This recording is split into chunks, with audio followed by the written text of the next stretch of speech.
We shall not be moved. We shall not be moved, just like a tree that's standing by the water. We shall not be moved. We're on the road to freedom and we shall not be moved. We're on the road to freedom and we shall not be moved, just like a tree that's standing by the water. We shall not be moved. We're fighting for our freedom and we shall not be moved. Fighting for our freedom and we shall not be moved, just like a tree that's standing by the water. We shall not be moved. We shall not be moved. We shall not be moved, just like a tree that's standing by the water. We shall not be moved. We're sisters and brothers and we shall not be moved. We're sisters and brothers and we shall not be moved, just like a tree that's standing by the water. We shall not be moved. We're fighting for our children and we shall not be moved. We're fighting for our children and we shall not be moved, just like a tree that's standing by the water. We shall not be moved. We shall not be moved.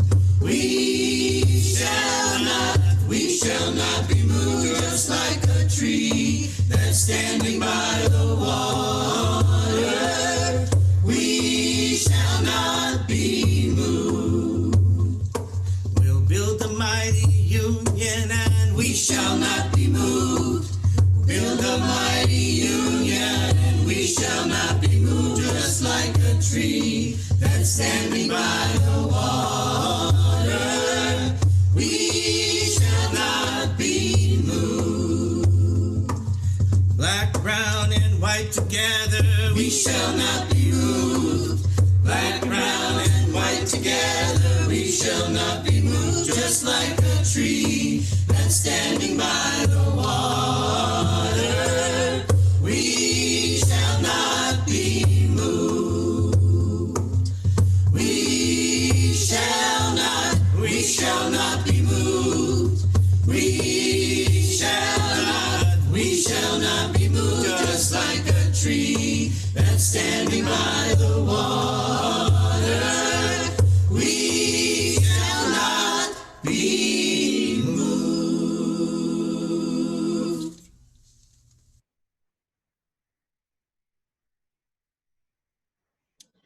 Good morning and welcome to our steamy Sunday morning. We're going to sing a couple of songs together. I hope you'll join me. Come, come, whoever you are, wanderer, worshiper, lover of leaving. Ours is no caravan of despair. Come yet again, come. Come, come, whoever you are, wanderer, worshiper, lover of leaving. Ours is no caravan of despair. Come yet again, come. We're going to sing Welcome Table slightly differently than we usually do, which is the beauty of so many justice and freedom songs. You can adapt them so that we can sing about what we need to sing about because they're so repetitive. So here we go. We're gonna eat at the welcome table. We're gonna eat at the welcome table one of these days, hallelujah. We're gonna eat at the welcome table. Gonna eat at the welcome table one of these days. We're gonna claim our civil rights. We're gonna claim our civil rights one of these days. Hallelujah. We're gonna claim our civil rights. Gonna eat at the welcome table one of these days. We're gonna sing and never get tired. We're gonna sing and never get tired all of these days. Hallelujah. We're gonna sing and never get tired. Gonna eat at the welcome table one of these days. Here all the world will find a welcome. Here all the world will find a welcome rest of these days. Hallelujah. Here all the world will find a welcome. Gonna eat at the welcome table one of these days.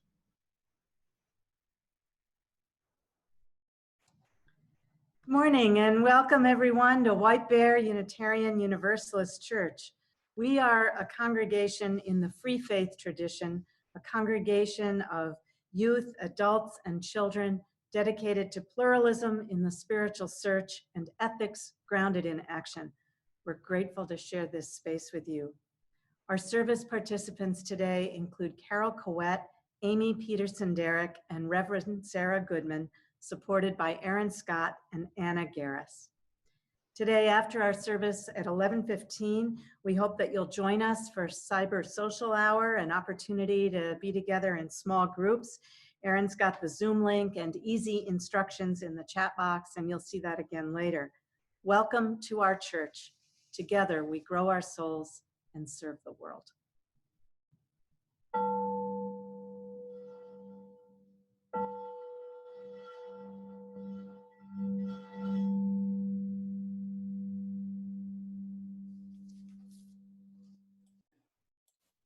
Come in. Come into this space which we make holy by our presence. Come in with all your vulnerabilities and strengths, fears and anxieties, loves and hopes. For here you need not hide, nor pretend, nor be anything other than who you are and who you are called to be. Come into this space where we can heal and be healed, forgive and be forgiven. Come into the space where the ordinary is sanctified, the human is celebrated, the compassionate is expected. Come into this space. Together, we make it a holy space. Our chalice this morning will be lit by Margot Berg. This summer's theme is mythology, the practice of shaping our stories. I'm skeptical of myths. Perhaps because I've never been able to reconcile the duality of the word myth, a venerated belief or a lie. Still, I appreciate that others find them useful. African-American fiction and fantasy writer N.K. Jemisin says, "Myths tell us what those like us have done, can do, should do. Without myths to lead the way, we hesitate to leap forward. Listen to the wrong myths, and we might even go back a few steps." I do believe in stories, because whether they are factual or not, they're true. They speak a truth to and from the person who tells them. Jemisin says of her work, "So here's why I write what I do. We all have futures, we all have pasts, we all have stories. And we all, every single one of us, no matter who we are, and no matter what's been taken from us, or what poison we've internalized, or how hard we've had to work to expel it, we all get to dream." I light the chalice today to invite the muse to waltz into our imaginations and inspire us to tell the stories that speak our truths, especially in this time of the dual pandemics of COVID-19 and racial injustice.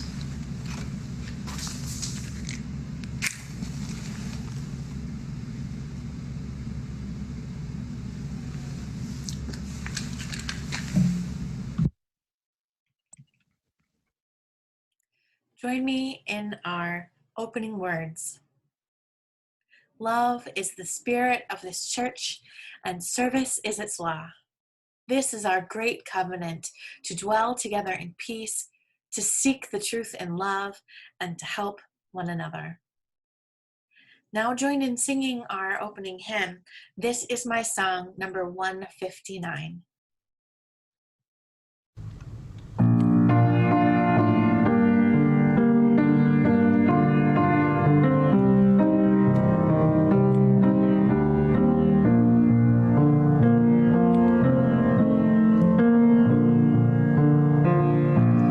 This is my song, O God of all the nations, a song of peace for lands afar and mine. This is my home, the country where my heart is. Here are my hopes, my dreams, my holy shrine.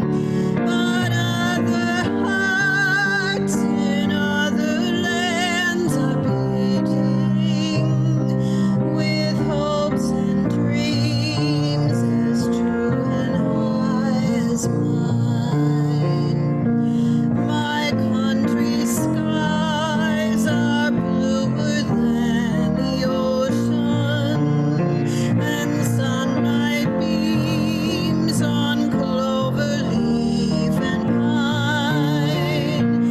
But other lands have sunlight too, and clover, and skies are everywhere as blue as mine.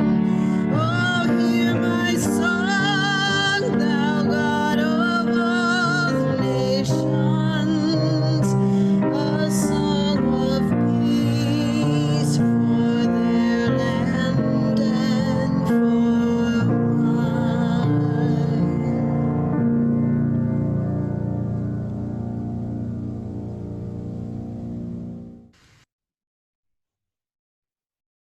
Good morning.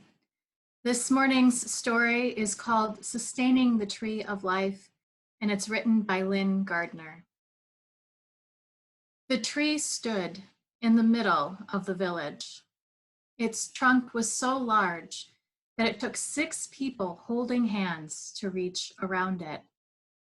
The roots were strong and wide, and its branches spread out over the entire village square, offering shelter from the rain or shade from the hot summer sun. Its fruit was juicy, sweet, and plentiful. The people of the village loved the tree. Children played beneath it and climbed its lowest branches. Young people knew that if you whispered your dreams to the tree, they were more likely to come true. People who proclaimed their love or friendship for one another beneath its branches found their relationships to be nourishing, and elders discovered that their sweetest memories could be counted on when they were near this great tree.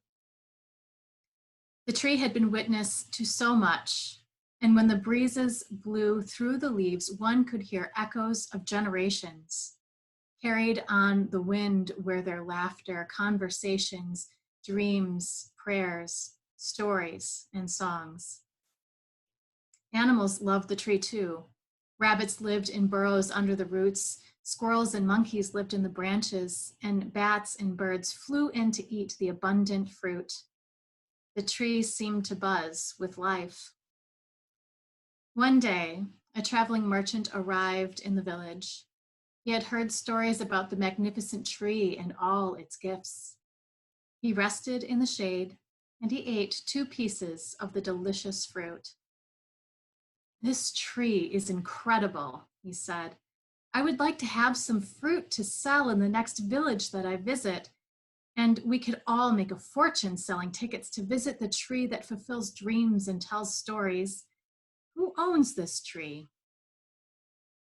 "No one owns this tree," replied a villager.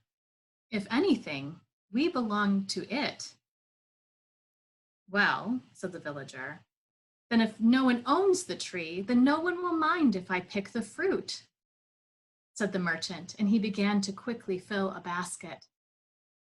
I mind, said the villager, and today I am the keeper of the tree. What do you mean, keeper of the tree? Well, we each take our turn here being with the tree. We could never own it. We are here as protectors, as sustainers. That's ridiculous. This tree doesn't need you. You could just take what you need, take what you want. The tree will be just fine. But the villager couldn't be persuaded.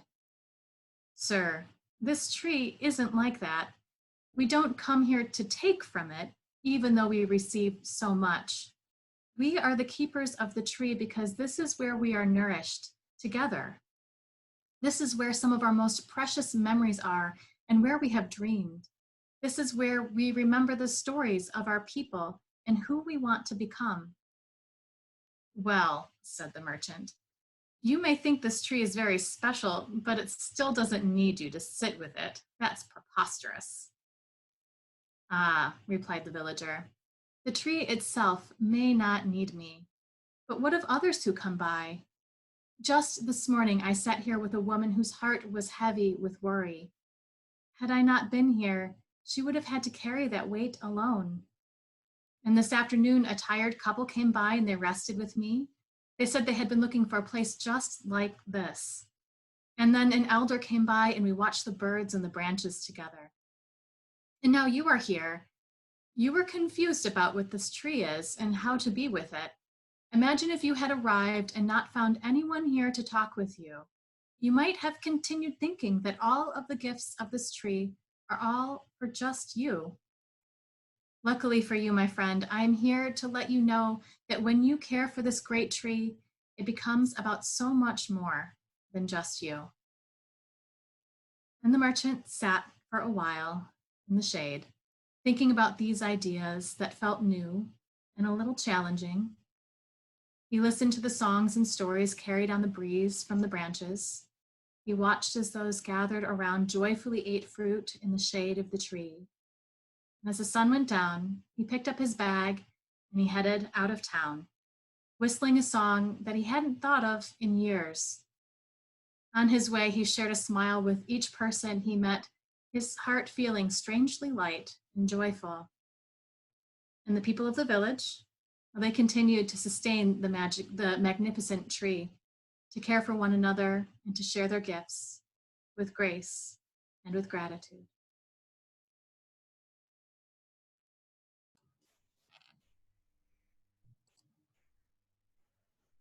Will you join me in a spirit of meditation, a spirit of prayer? I invite you to settle your spirit, settle your body, draw breath into both, the breath of life that holds us all. And breathe deep with eyes open or eyes closed and rest for a moment from all the moments you've lived so far before all the moments that are yet to come.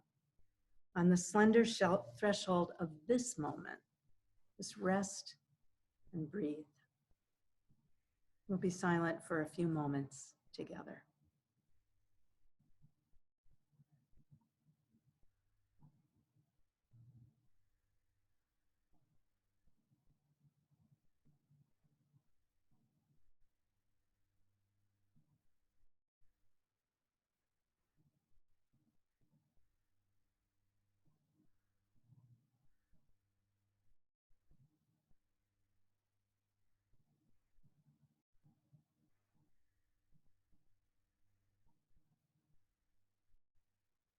Out of this silence and into it, I invite you to whisper the names of those you're holding in your heart this morning, and know that even if we can't hear them, we're all together holding the names that you speak.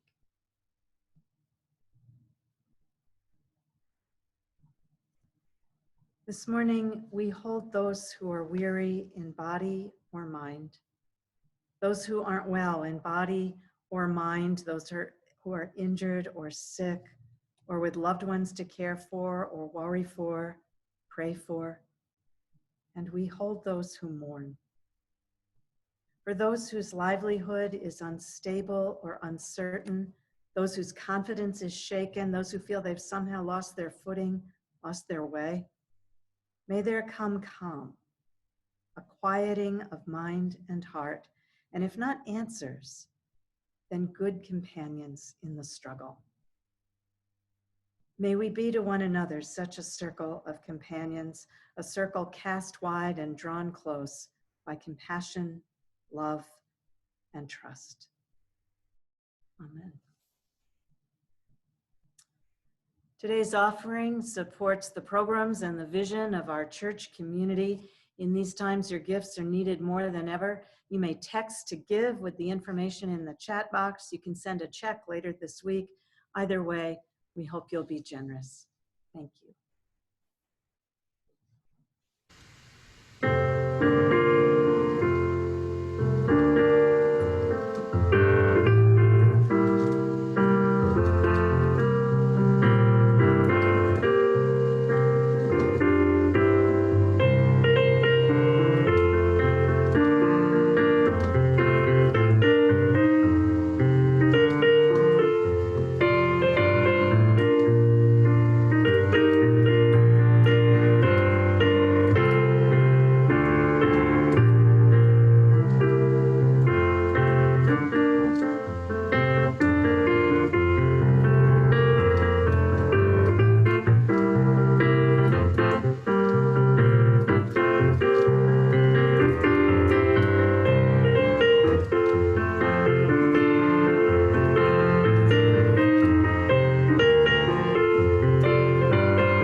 First reading is by Richard Blanco.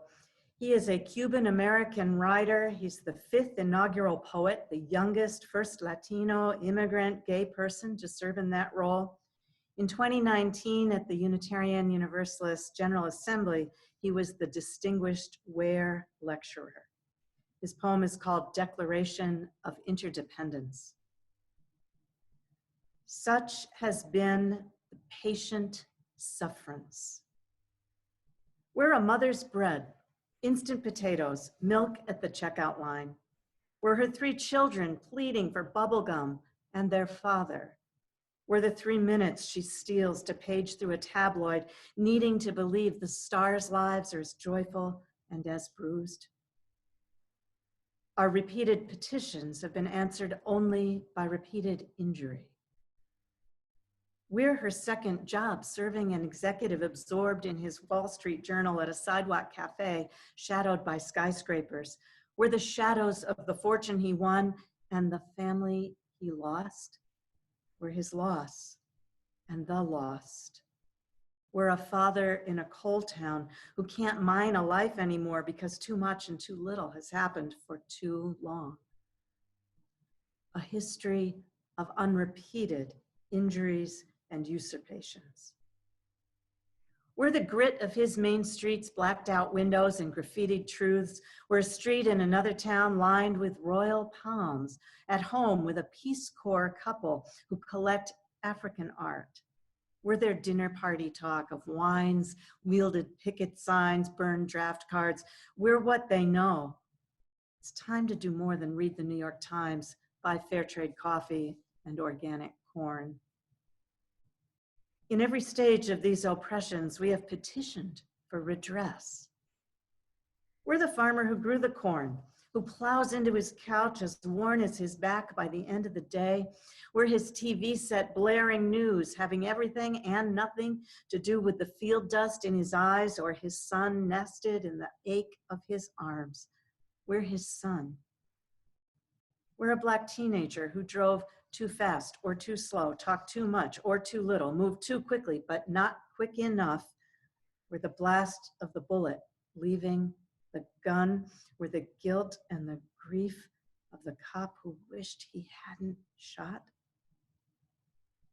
We mutually pledge to each other our lives, our fortunes, and our sacred honor. We're the dead and the living amid the flicker of vigil candlelight. We're in a dim cell with an inmate reading Dostoevsky. We're his crime, his sentence, his amends. We're the mending of ourselves and others. We're a Buddhist serving soup at a shelter alongside a stockbroker. We're each other's shelter and hope. A widow's 50 cents in a collection plate and a golfer's $10,000 pledge for a cure. We hold these truths to be self-evident. We're the cure for hatred caused by despair. We're the good morning of a bus driver who remembers our name, the tattooed man who gives up his seat on the subway. We're every door held open with a smile when we look into each other's eyes the way we behold the moon. We are the moon. We're the promise of one people, one breath, declaring to one another, I see you. I need you. I am you. The second reading is from Ralph Salisbury. His poem is A Declaration Not of Independence, for my mother and father. Apparently, I'm Mom's immaculately conceived Irish-American son because Social Security time come, my Cherokee dad could not prove he'd been born. He could pay taxes though, financing troops who'd conquered our land, and he could go to jail the time he had to shoot or die by a Caucasian attacker's knife. Eluding recreational killers' calendars enforcers, while hunting my family's food, I thought what the hunted think, so that I ate not only meat, but the days of wild animals fed by the days of seeds, themselves eating Earth's eons of lives, fed by the sun rising and falling, as quail hurtling through sky fall from gunpowder come, as the first Americans came from Asia. Explosions in cannon. I have an English name, a German, Chilean, American wife, and could live a white life. But with this hand, with which I write, I dug my 16th summer a winter's supply of yams out of hard battlefield clay, dug for my father's mother, who, abandoned by her husband, raised alone a mixed blood family and raised her tongue spading air ancestors, a winter's supply or more.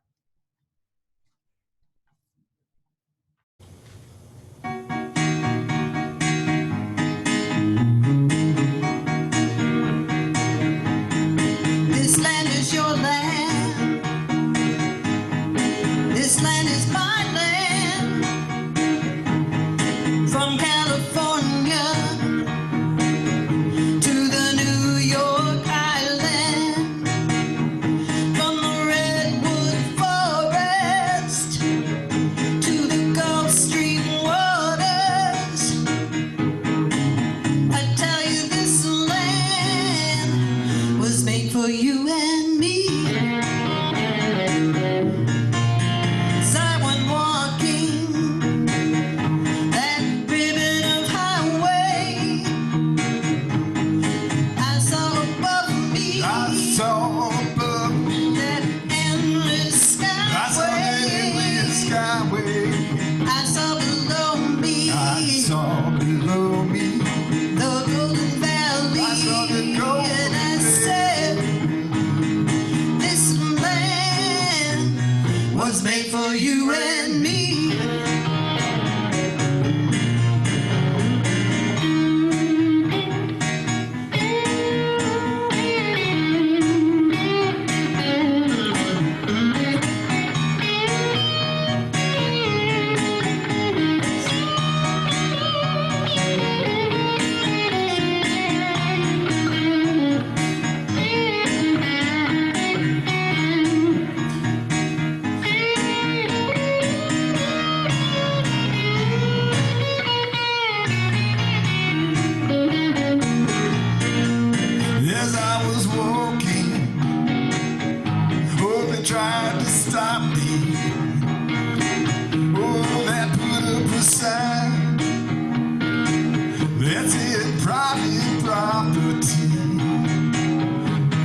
you and me. On the bright morning, in the shadow of the steeple, by the welfare of this, saw all the people as they stood there hungry. I stood there wondering if this land was made for you and me. If this land was made for you and me.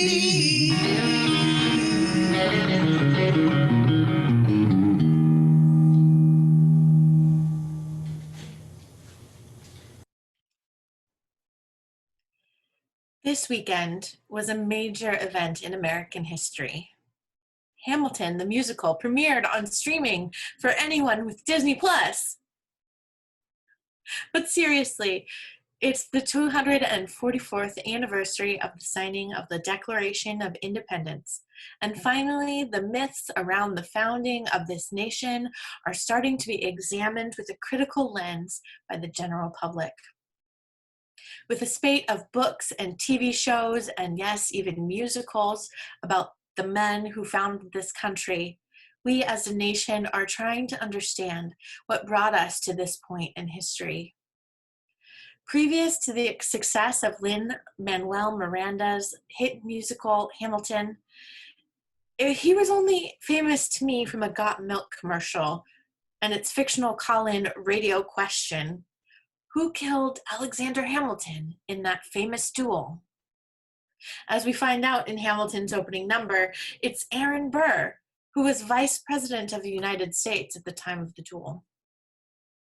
In the 2.5-hour show recorded live in 2016, an audience, many of you perhaps, experienced a retelling of American history, starring a cast of mainly people of color.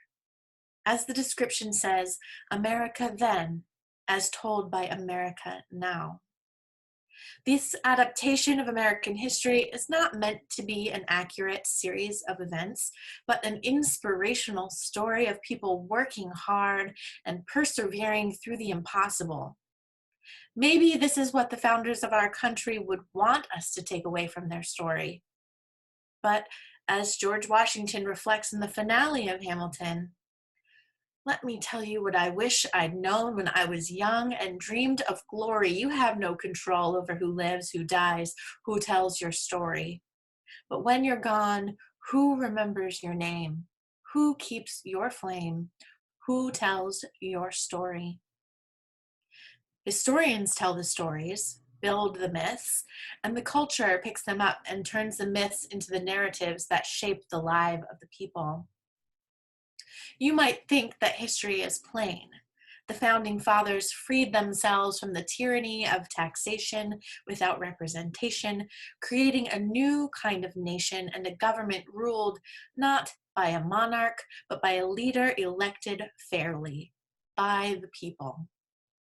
This is, of course, the simplified myth of our founding, ignoring the nation's genocidal colonial past and the fact that more than 20% of the people in the newly formed United States were barely considered people at all, but property. In her riveting book, An Indigenous People's History of the United States, Roxanne Dunbar Oritz reminds us again and again that white people forming this nation were, in fact, settler colonialists who seized land and territory from the continent's original inhabitants with the intentional use of genocide and genocidal tactics such as forced displacement and coerced assimilation. She also connected this history to England and most of Europe's transition into capitalism, where the ownership of property and the resources to be squeezed from that property was suddenly a commodity that accumulated wealth. She writes, in settler colonialism, Europeans export people with the promise of land and private property so that the land itself becomes the chief commodity in the primitive accumulation of capital. And that promise that led settlers to move to the New World, the promise that each person, each adult man really, would be given or somehow earn land to own, thus freeing themselves from poverty. But the problem with this promise is, of course, that the land was already occupied by the indigenous North Americans. The myth that the indigenous people of the North American continent were savages and murderous was perpetuated by settlers and governments alike to stoke genocidal reactions. Moving or killing off the native people was the only way that land would be available for more and more settlers. In fact, the founders of this nation were so caught up in this myth that this is the last line of the grievances listed in the Declaration of Independence. And King George has endeavored to bring on the inhabitants of our frontiers, the merciless Indian savages, whose known rule of warfare is an undistinguished destruction of all ages, sexes, and conditions. They accuse the king of encouraging the indigenous people that live near the borders of the colonies to reclaim the lands, when he knew that they were using genocidal tactics to fight back against colonizers. In other words, the signers of the Declaration of Independence were claiming that England was encouraging the indigenous people to slaughter the settlers in the same way that the settlers were being encouraged by England to slaughter the indigenous people. All I hear is, "How dare you do to us what we did to them?" All I hear is, "If we give minorities power, they'll use it to crush us." All I hear is, "Mommy, Mommy, little sister is stealing my toy." Obviously, there's a lot more nuance than that in this history. There were decades of ignoring pleas for justice and thwarting attempts at creating order. There was excessive use of force. There were extrajudicial killings by the military. The birth of this nation freed one set of people, one limited, privileged, white-skinned people, but it ensured the destruction and erasure of many more people. Indigenous people are still living in a limbo state in this country. A declaration not of independence. Poet Ralph Salisbury writes about this contradiction.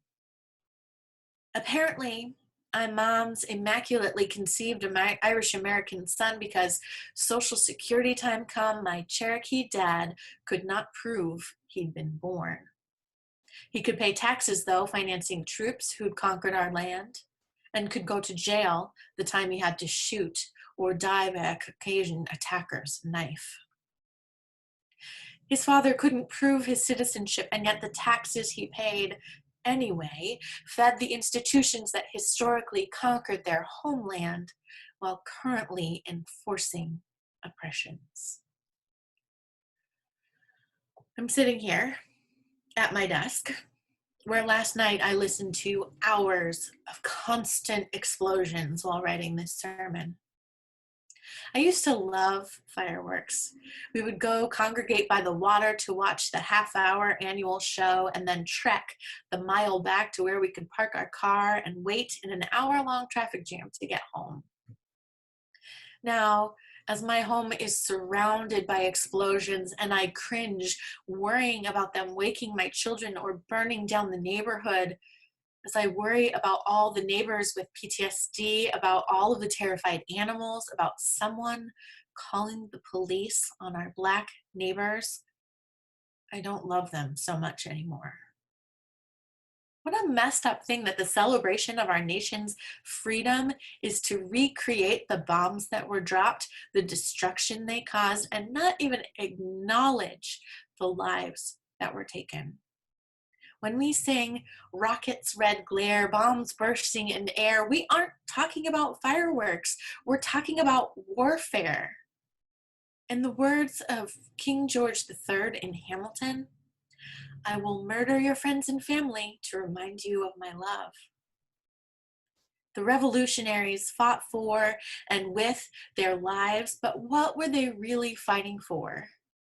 The myth says taxation without representation, but what I want to know is, was it the ability to live life not in constant fear? Or did these wealthy and powerful men not want to give up their income? Was this conflict about tea, or was it about slavery, or was it about trying to break free from capitalism? Except they didn't know what capitalism was yet, so they just reinvented it in an even stronger and meaner way. When capital is tied to the labor of bodies, the value of that capital is far less if you have to pay your labor force. If the colonies wanted to be treated not as capital, they had to begin to face the fact that their wealth and financial structures were based on slave labor. They accuse England of barbaric treatment of them while perpetrating even more barbaric treatment of people whose labor and bodies they used to create the world they were living in. This land is your land. This land is my land, made for you and me. Woody Guthrie wrote those words in the early 1940s, and Sharon Jones rewrote the music and used the original lyrics as found in Guthrie's personal papers to record her version in 2004. Carol and Craig did an amazing job with their cover of that version. Charles Leonard wrote this about the song. Described as a Marxist reply to God Bless America, Guthrie wrote it after an extensive, tough road trip through the depression-torn 1930s from Texas to Los Angeles and all around the American West.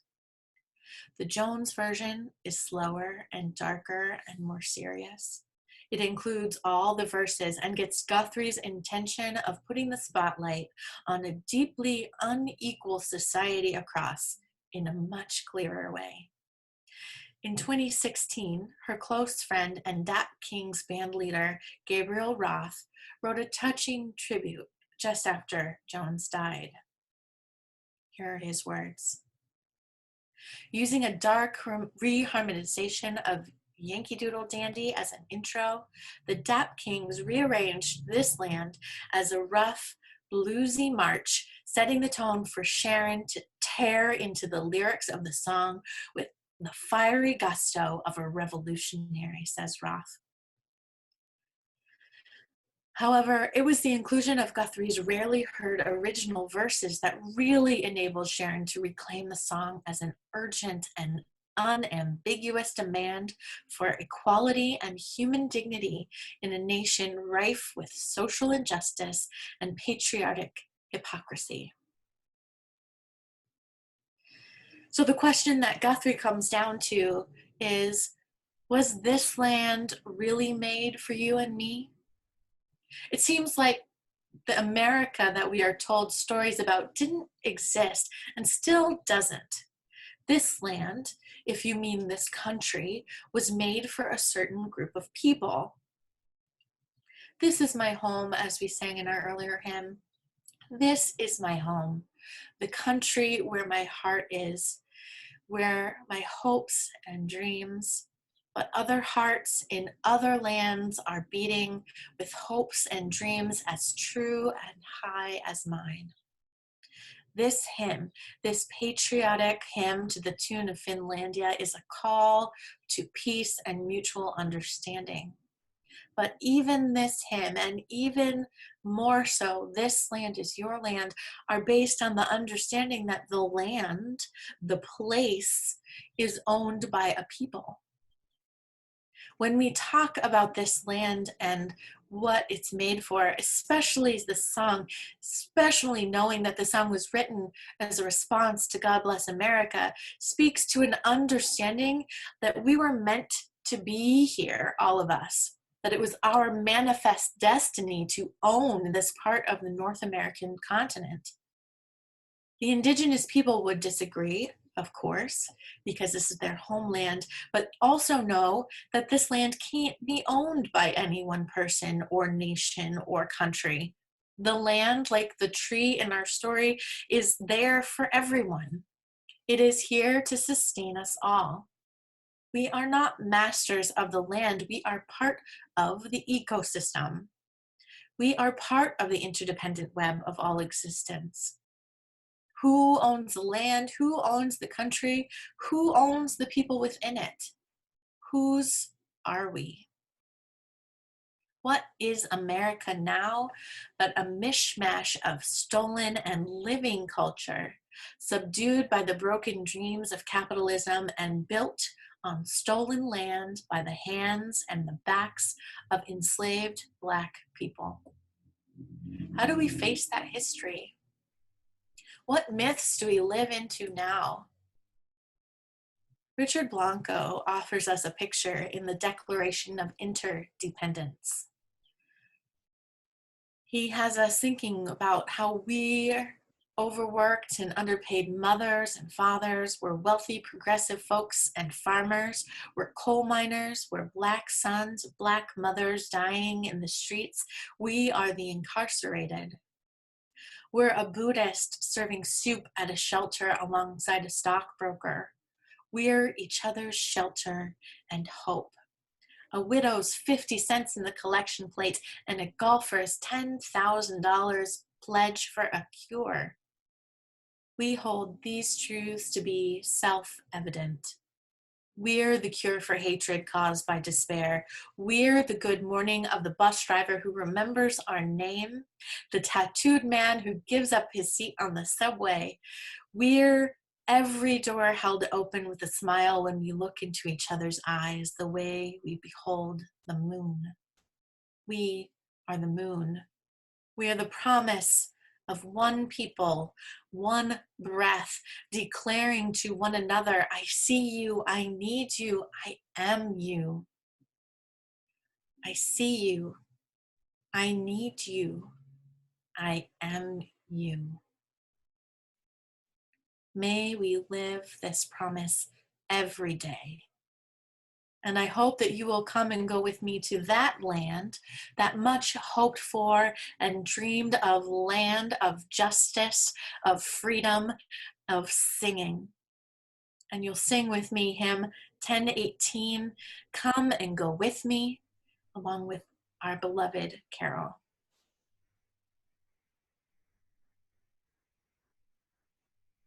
Come and go with me to that land. Come and go with me to that land. Come and go with me to that land where I'm bound. Come and go with me to that land. Come and go with me to that land. Come and go with me to that land where I'm bound. There'll be freedom in that land. There'll be freedom in that land. There'll be freedom in that land where I'm bound. There'll be freedom in that land. There'll be freedom in that land. There'll be freedom in that land where I'm bound. There'll be justice in that land. There'll be justice in that land. There'll be justice in that land where I'm bound. There'll be justice in that land. There'll be justice in that land. There'll be justice in that land where I'm bound. There'll be singing in that land. There'll be singing in that land. There'll be singing in that land where I'm bound. There'll be singing in that land. There'll be singing in that land. There'll be singing in that land where I'm bound.